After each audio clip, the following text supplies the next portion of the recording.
मेरी जो जन्म तिथि है वो 87 के पहले की है, तो मुझे क्या दस्तावेज़ देना पड़ेगा? क्योंकि मान लीजिए मेरा तो पहले से नाम है वोटर लिस्ट में, ठीक है, तो क्या मुझे भी अभी दस्तावेज पेश करना पड़ेगा? नहीं, 1 जुलाई 1987 से पूर्व अगर आप पैदा हुए हैं तो आपको डॉक्यूमेंट नहीं देना है। अच्छा, मुझे कोई डॉक्यूमेंट नहीं देना है। BLO जो फॉर्म लेकर आएगा, अगर वो फॉर्म आप नहीं भरते हैं और आपका वोटर लिस्ट में नाम है तो आपके नाम को उतार दिया जाएगा, भले ही आपको कोई डॉक्यूमेंट नहीं देना पड़े।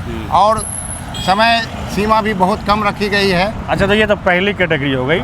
दूसरी कैटेगरी में क्या है? मतलब वो लोग हैं जो आप बता रहे थे कि 1987 के बाद पैदा हुए, 1 जुलाई 1987 के बाद, उनके साथ क्या कंडीशन है? 1 जुलाई 1987 के बाद जो लोग पैदा हुए हैं 2 दिसंबर 2004 तक, उनके साथ ये कंडीशन लगा दिया गया है कि माता पिता में से किसी एक का प्रूफ देना है, और जो मतदाता सूची में जिनका नाम है उनका तो देना ही है।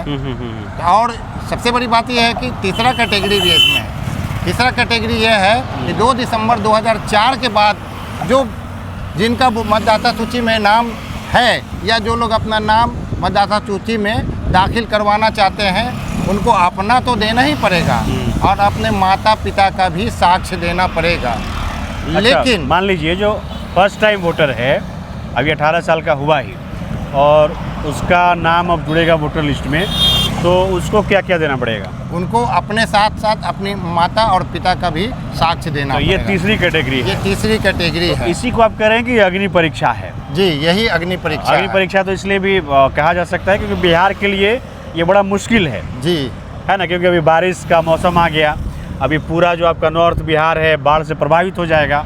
तो मुझे नहीं समझ में आ रहा है कि आखिर चुनाव आयोग इस प्रक्रिया को पूरा कैसे करेगी।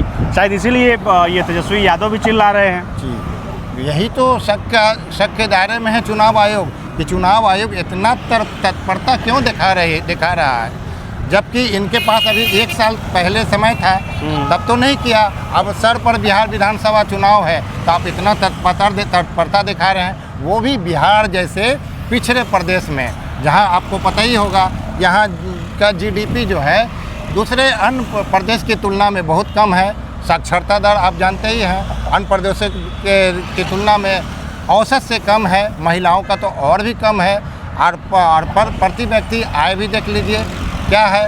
पलायन की सबसे बड़ी समस्या तो बिहारियों के साथ है, पलायन की है। बहुत सारे लोग जो बाहर रहती है हमारी, हरियाणा, पंजाब में, और यहाँ तक कि मिडिल ईस्ट में जो लोग जॉब कर रहे हैं, और आपने समय दिया नहीं है, तो ऐसे में तो उनका नाम ही कट जाएगा। फिर ऐसे करोड़ों लोगों का नाम कट जाएगा।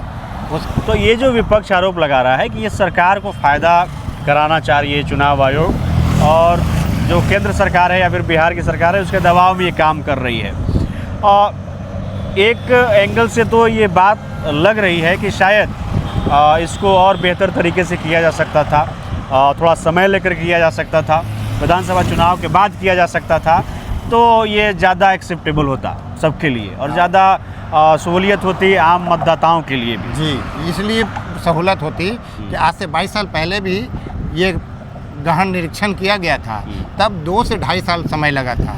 तो क्या चुनाव आयोग के पास जादू की छड़ी है कि 25 जून से 25 जुलाई के बीच में आप कर लीजिएगा, जबकि आप मानसून एकदम पीक पर है बिहार में।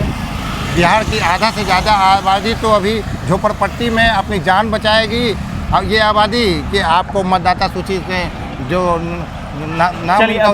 चुनाव आयोग ने निर्णय तो ले ही लिया ये करने का। जी, तो चुनाव आयोग अब ये करेगी प्रक्रिया, तो मतदाताओं को इसके लिए तैयार रहना होगा। क्या करना चाहिए उन्हें अब? मतदाता तो पहली बात तो मतदाता को तो समझ ही में नहीं आ रहा, करे तो क्या करें, क्योंकि आपको पर डे बैकफुट पर भी जा रहा है चुनाव आयोग। जनता का आक्रोश है, निर्णय बदल रहा है। हाँ, जनता में आक्रोश है, क्योंकि एक बड़ी जनसंख्या जो है जो साक्षर नहीं है। तो मतलब अब ये कह सकते हैं कि आने वाले समय में और भी कुछ चेंजेज हो सकते हैं, या फिर हो सकता है कि इसको चुनाव आयोग टाल भी दे। ऐसा तो लगता है, लोगों का यही कहना है कि चुनाव आयोग जितना प्रेशर में है, विपक्ष के दबाव में है, कि अपने इस निर्णय को रद्द भी कर सकती है, रद्द कर सकती है।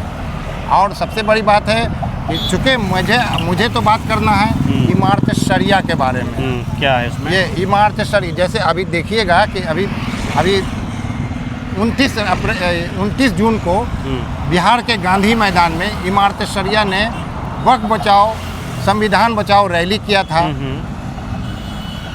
जो अंतिम पैदान पे बिल्कुल खड़े हुए हैं, हाशिए पे खड़ा हुआ डेली कमाने डेली खाने वाला मुसलमान तबका, वो इनकी रैली को आकर कामयाब किया। वो तो आपको फर्श पर बैठा हुआ था, लेकिन अर्श पर बैठ करके इन लोगों ने उनका इस्तेमाल किया और वह जो रैली कामयाब हुई वो उनकी वजह से हुई, इनके वजह से नहीं हुई।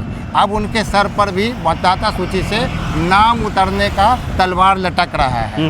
ऐसे में इमारत शरिया की जवाबदेही है। जहाँ तक अल्पसंख्यक समुदाय में मुसलमानों का सवाल है, तो वो इमारत शरिया की भी जवाबदेही है, लेकिन इमारत शरिया जवाबदेही से भाग रही है।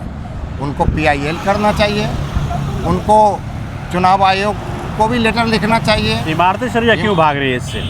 इमारत शरिया, चूँकि इमारत शरिया इसलिए भाग रही है कि उनको समझ ही में नहीं आ रहा है। इमारत शरिया कहती तो है कि हम तुम्हारे, ये इमारत शरिया कहती तो है मुसलमानों पे हम तुम्हारे रहबर हैं, लेकिन वो इमारत शरिया जहाँ शिक्षा का मामला आता है, जहाँ पर स्वास्थ्य का मामला आता है, जहाँ इस तरह का मामला आ गया है, उसमें इमारत शरिया औसत से भी कम मतलब उसका सकारात्मक रवैया रहता है।